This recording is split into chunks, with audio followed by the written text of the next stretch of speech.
Romanos 2, del 2 al 5.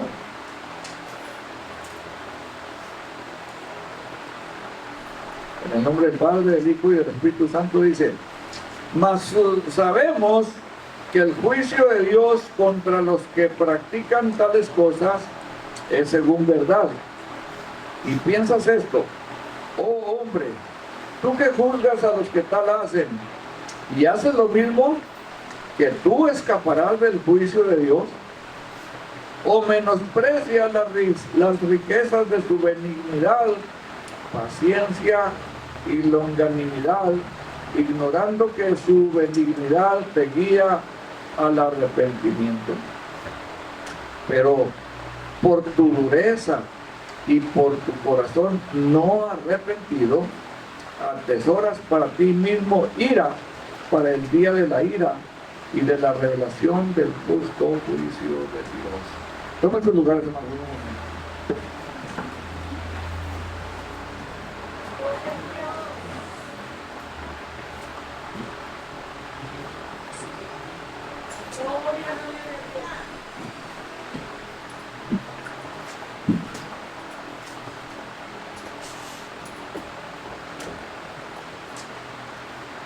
¿Saben ustedes que ahí en El Paso, por ir tirando basura, va usted en un carro y tira una bolsa de papitas, les cobran una multa de 1,000 pesos?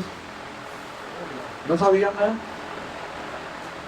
Si alguien va de aquí y por ignorancia, no conoce las leyes, tira basura, ¿ustedes creen que el oficial que lo vio y que lo detuvo le va a perdonar la multa? No. La ignorancia no es excusa. La ignorancia no es excusa. Es que no sabía. No es excusa. Déjenme les cuento algo de la historia de México. ¿Saben que en México tuvimos un emperador?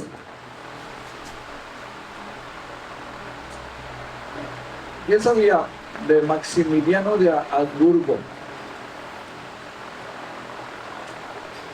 ¿Y saben quién lo trajo? Los mismos mexicanos. Los mismos mexicanos. Cuando el presidente de la República era uno de los mejores presidentes que ha tenido México, don Benito Juárez, era presidente, algunos grupos políticos se les sublevaron y quisieron traer un emperador para derrocar la democracia y la república que ya existía aquí en México. Había unas leyes, déjenme que se las lea.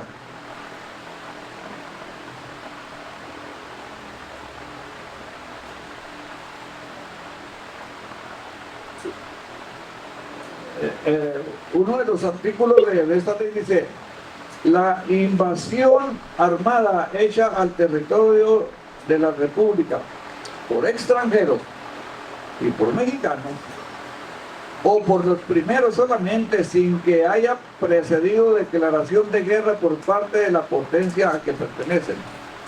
El servicio voluntario de mexicanos en las tropas extranjeras enemigas, sea cual fuera el carácter con que las acompañen.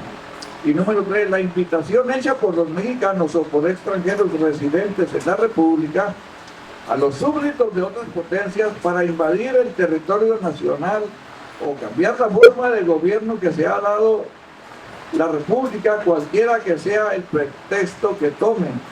Y el cuarto artículo dice: cualquier especie de complicidad para excitar o preparar la invasión o para favorecer su realización y su éxito.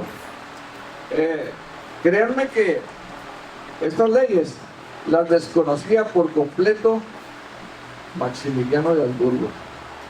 Cuando le hicieron la invitación, él dijo: con mucho gusto, pues imagínense, emperador voy a ser emperador de un país riquísimo.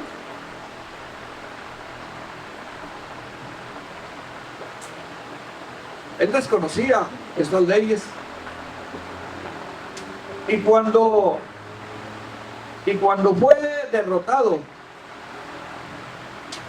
por los liberales,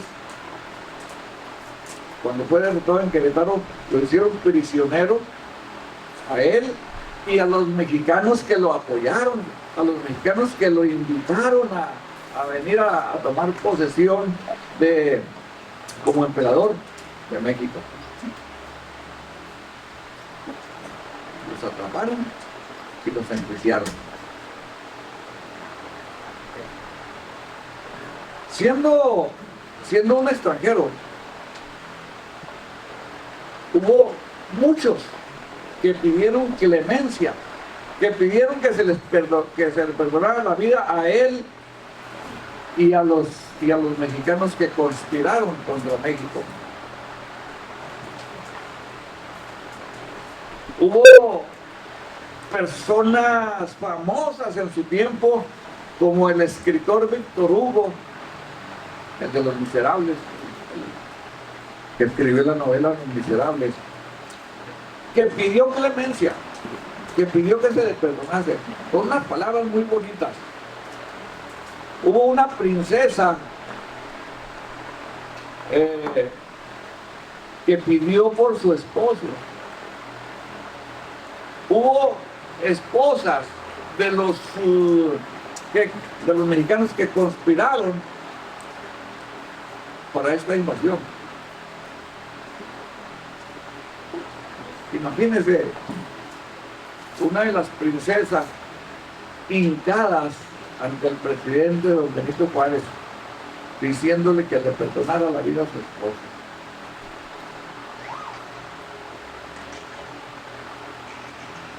La reina de Inglaterra, Víctor Hugo, un libertador italiano, miren, está muy interesante, ¿eh?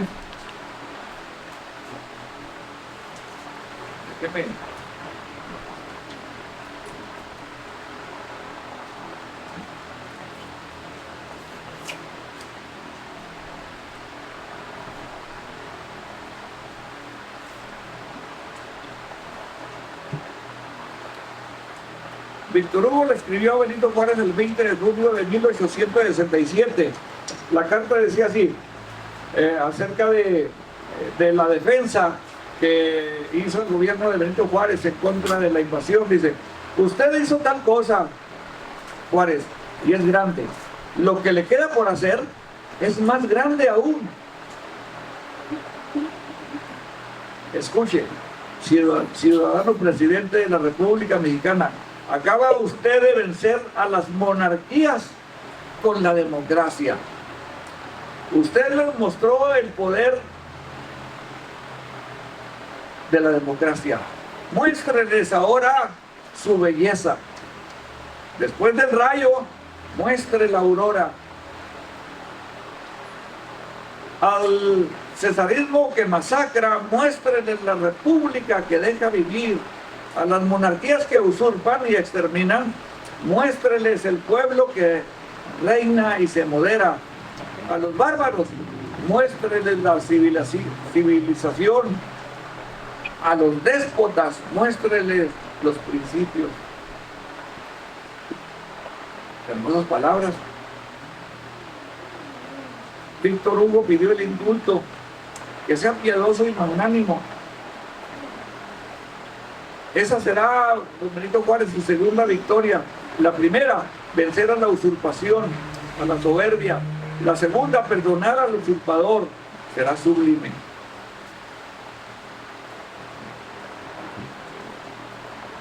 Garibaldi pretendía lo mismo, que Benito Juárez se mostrara magnánimo y no se derramara más sangre.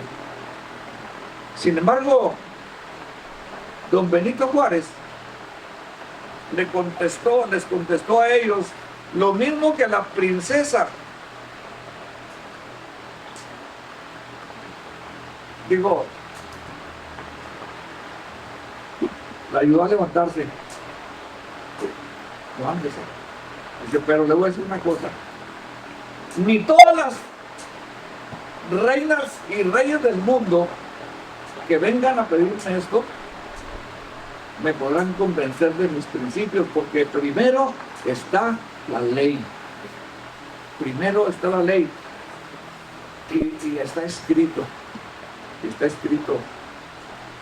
que son culpables de juicio. Son culpables de juicio. Estoy conmovido y me siento apenado, pero no puedo defraudar a todo el pueblo que me ha apoyado para que la ley se haga y se respete.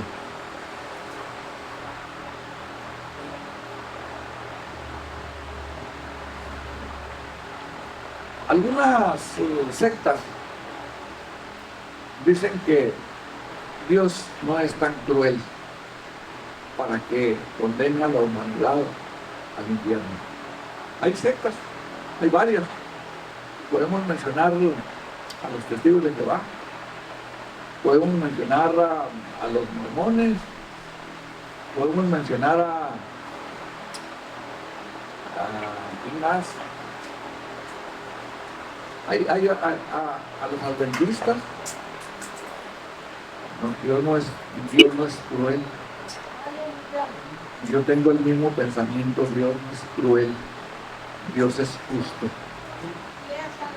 Y Él aplica su justicia. Dios es justo. Aquí en lo que leímos en Romanos, capítulo 2, nos habla acerca de la justicia de Dios. Nos habla acerca de la justicia de Dios.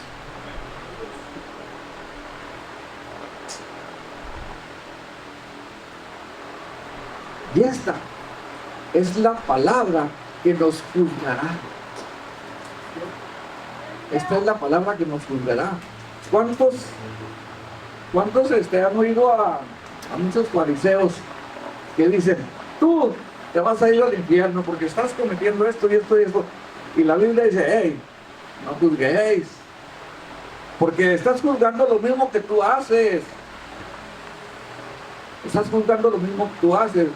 Y con la misma vara con la que juzgas, con esa misma vara serás medido, serás juzgado. El juicio se lo vamos a dejar a la palabra. Esta es la que nos va a juzgar. Esta es la que nos va a decir, ¿eres culpable o eres inocente? ¿Vas a pasar con Cristo una eternidad o vas a pasar a que vaya a serviste una eternidad? Una eternidad que no tiene fin. Una eternidad que son millones y millones y millones de años. Por ahí alguien definía la eternidad de la siguiente manera. Dice, por si no lo entiendes, más o menos te voy a dar. Dice, imagínate una pirámide como la de Egipto, pero mucho más grande, como de aquí a la cárcel de piedra, de largo y de ancho igual, 1 kilómetro por 1 kilómetro y de altura 1 kilómetro, con diamante, de puro diamante, una pirámide de puro diamante. Imagínate a un pajarillo que cada 1000 años llega a esa pirámide a afilar su pico. Cada 1000 años llega y afila su pico y luego ya se va y regresa a los 1000 años. Cuando esa pirámide se haya terminado, se la haya acabado de tanto afilar el pico cada 1000 años, entonces habrá pasado 1 segundo de la eternidad.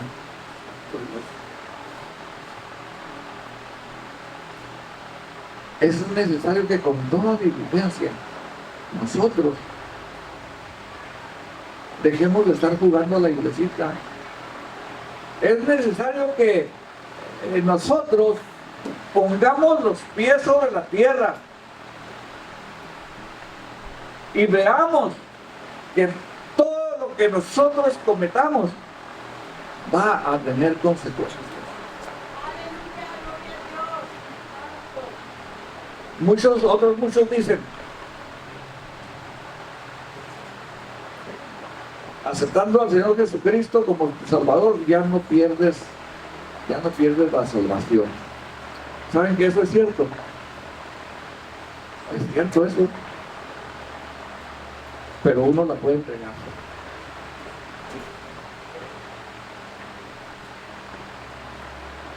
Uno la puede entregar.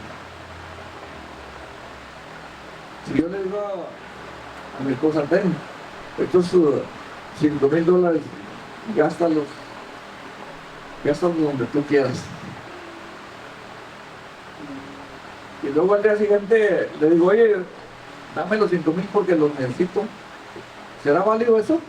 No, ya son de ella, porque yo se los regalé. Pero si ella me dice, no los quiero,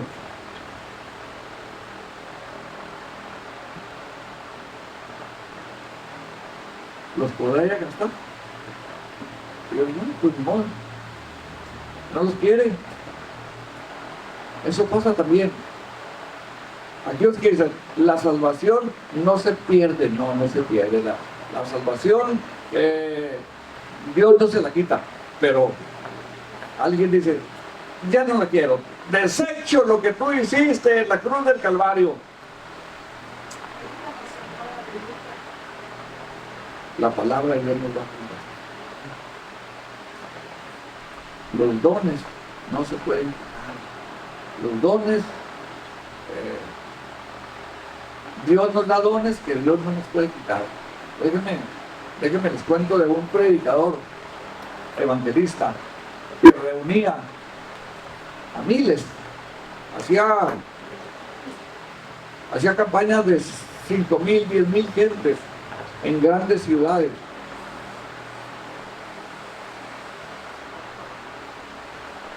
Toda América Latina lo conocía. Predicaba precioso. Se salvaba. Muchas almas aceptaban a Jesucristo como su Salvador. Muchos enfermos sanaban.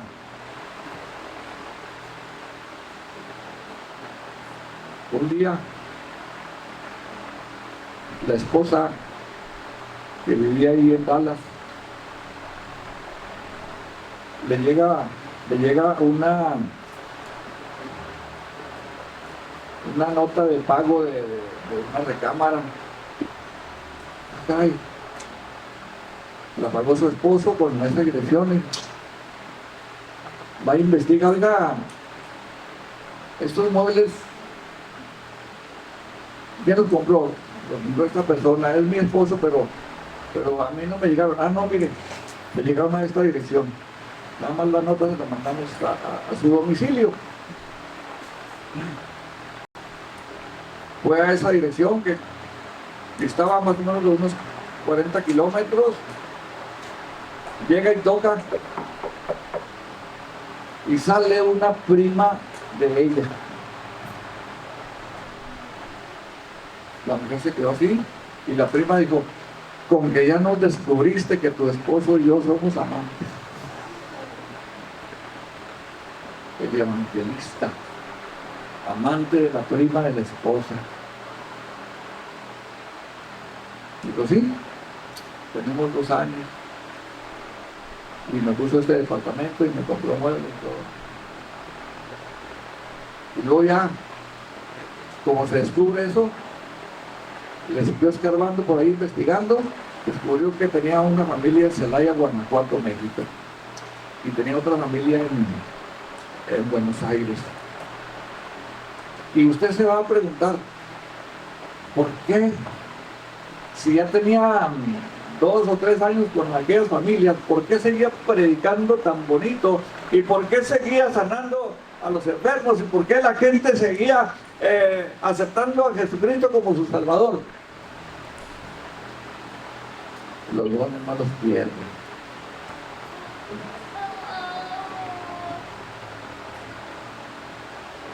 Pero la salvación, si usted la quiere dejar, está como Esaú. Esaú tenía la primogenitura.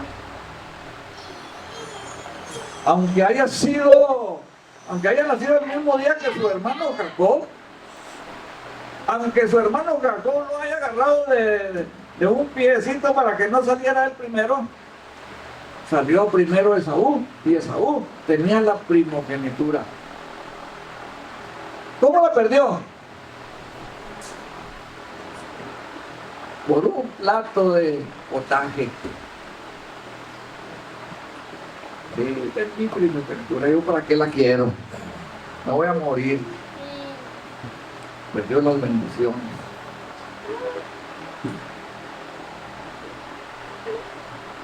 Y así como Esaú perdió su primogenitura, nosotros también podemos entregar la salvación.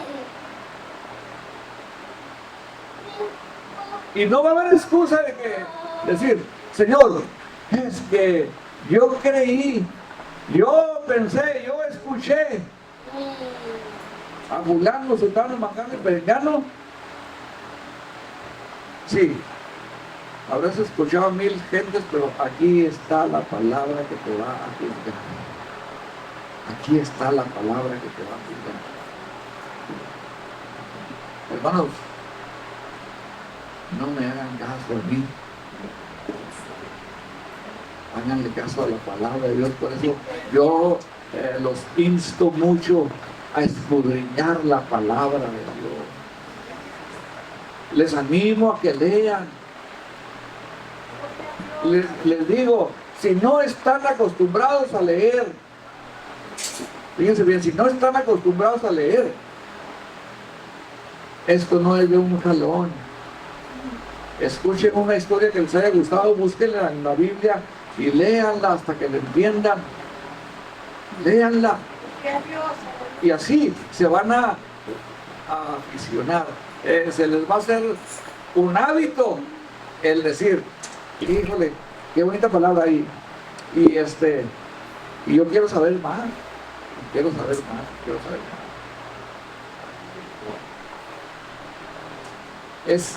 Es cuestión de dar el primer paso. Dicen que una carrera de 100 kilómetros nadie la va a ganar si no corre el primer kilómetro.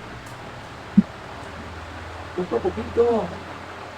No. El que quiera correr 10 kilómetros de aquí, yo creo que nadie lo va a lograr. ¿O sí? Nadie. No estamos acostumbrados. Pero empiecen con 100 metros y luego le van aumentando, le van aumentando, y va a llegar el día en el que van a lograr la meta. Así es con la palabra de Dios. ¿Cuántos saben la historia de las 1001 noches? ¿No la han escuchado? Uno, dos. Había, se lo voy a contar así rapidito, había un rey que su esposa lo engañó, le puso los cuernos. El rey la mandó matar y agarró tal odio contra las mujeres que dice que todos los días se casaban y al día siguiente de la boda mataba a su esposa porque odiaba a las mujeres. Ya después, imagínense, se casaban, al día siguiente mataba a la esposa y luego se conseguía otra o nada más decía, tú te vas a casar conmigo. Imagínense cuántas candidatas habría que quisieran casarse con el rey. No habría, pero eran forzadas porque era el rey. Así como le dijo Jehová a Samuel, diles que el rey va a disponer de todas sus hijas. Dicen amén. Entonces, hubo una que dijo, yo sí me quiero casar con el rey. Toda la familia se lo opuso. Oye, pero ¿sabes qué es lo que te va a suceder al día siguiente de la boda?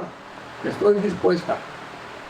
Pero hija, nosotros te queremos mucho. Le hicieron la lucha. No, yo me quiero casar con el rey. Nadie la convenció. Porque así dice un refrán. Apréndaselo bien, ¿eh? Cuando una mula dice no pasó, pasa. Y cuando una mujer dice me casó, se casa.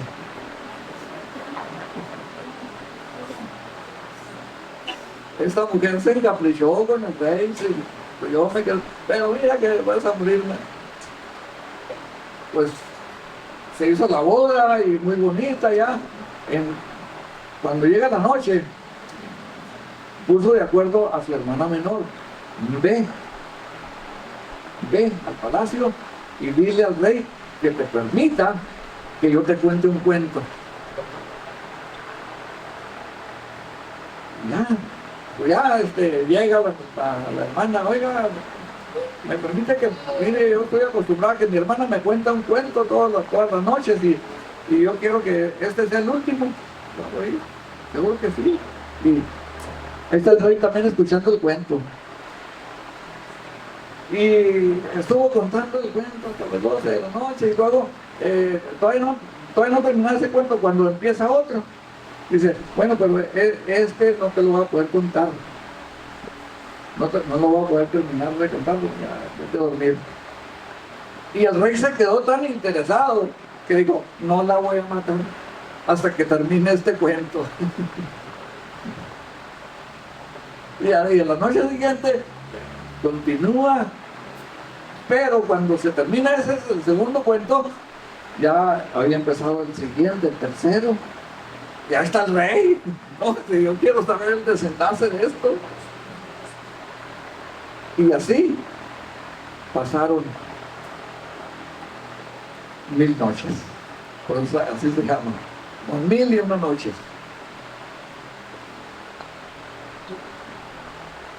De esta misma manera, yo quiero que se aficionen, así como el rey se aficionó a escuchar el cuento, ustedes empiecen y no son cuentos, quiero que lo sepan, y no son cuentos, es la palabra de Dios. Es la palabra de Dios. Que cuando terminen de leer algo, créanme que esto tiene una sucesión, y si terminan de leer toda la Biblia, les va a dar esa sensación de que no han leído toda la Biblia y van a comenzar de nuevo. Ya les he dicho que he leído yo el libro de Job 3 veces, y en las 3 veces encuentro siempre algo nuevo que Dios me dice.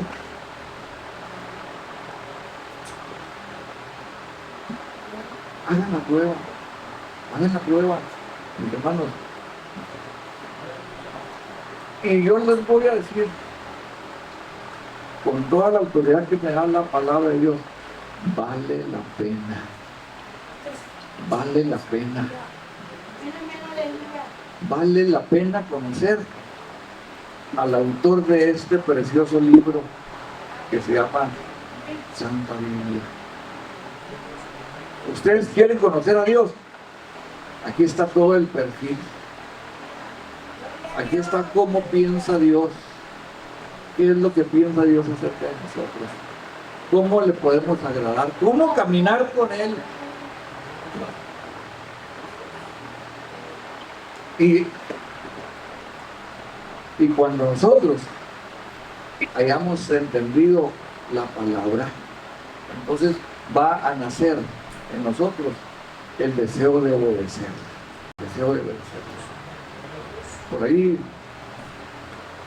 no vino mi cuñado de concuño, el que vino el domingo pasado, pero él está instruido en la palabra de Dios, y dice, mi papá nos inculcaba, cuando yo estaba chiquillo, me decía,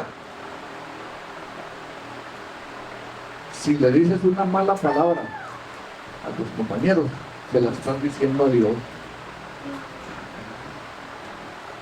Ah, caray. Si estás cometiendo algo malo, lo están cometiendo contra Dios. Dice, yo me detenía. Y yo me detenía. Cuando ustedes estén entendiendo este precioso libro, entonces van a obedecer. Primero entenderlo, y luego ya lo vamos a obedecer. Yo les pido, les suplico, les exhorto y les aconsejo que se adentren en la palabra de Dios, que la lean, que la escudriñen. Juan 5:39 dice, escudriñad las escrituras, porque a vosotros os parece que en ellas tendréis la vida eterna, y ellas son las que dan testimonio de mí.